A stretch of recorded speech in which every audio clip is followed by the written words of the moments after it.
एक बार महाराज जनक जी शैया में सोए हुए थे, तो उन्होंने स्वप्न में देखा कि वो बहुत गरीब हो गए, भूख के मारे व्याकुल हो गए।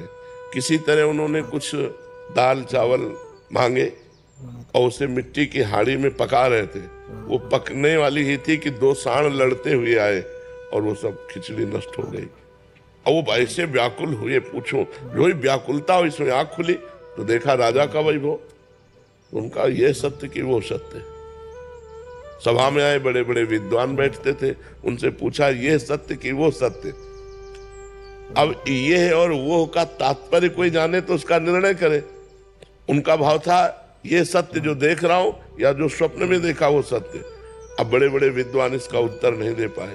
तो महामुनि अष्टावक्र मुनि अभी नवीन अवस्था थी, अपने पिता को मुक्त कराने के लिए राजा के जनक जी के दरबार में आए। सबने हंसी की। तो पहले ही उन्होंने कहा कि हमने तो सुना था जनक का दरबार ज्ञानियों का दरबार है, यहाँ तो हमको सब चमड़े की पहचान और मांस की पहचान करने वाले दिखाई दे रहे हैं। तो उन्होंने कहा कि ऐसा आप कैसे कह सकते हैं? विद्वानों ने कहा। तो बोले हंसे क्यों आप लोग? तो बोले आप 8 जगह से टेढ़े। तो बोले हाँ, हमारे स्वरूप को देखा क्या? हमारे शरीर को देखा तो शरीर में क्या है? चाम हड्डी मांस। तो यही चीज देखने वाले आप लोग हो। आप लोग ज्ञानी तो हो नहीं, क्योंकि ज्ञानी स्वरूप देखता है, शरीर नहीं। अब सबके होश उड़ गए कि बालक कोई साधारण नहीं।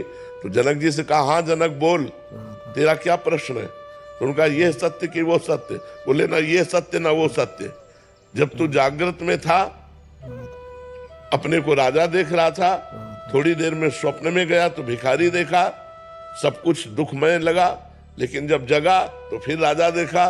तो जो कुछ ही क्षण में असत्य हो जाता है वो सत्य कैसे हो सकता है? तो ये सत्य न हो सकता। अष्टावक्र गीता का उपदेश करके जनक जी को परम बोध प्रदान किया महामुनि अष्टावक्र जी ने।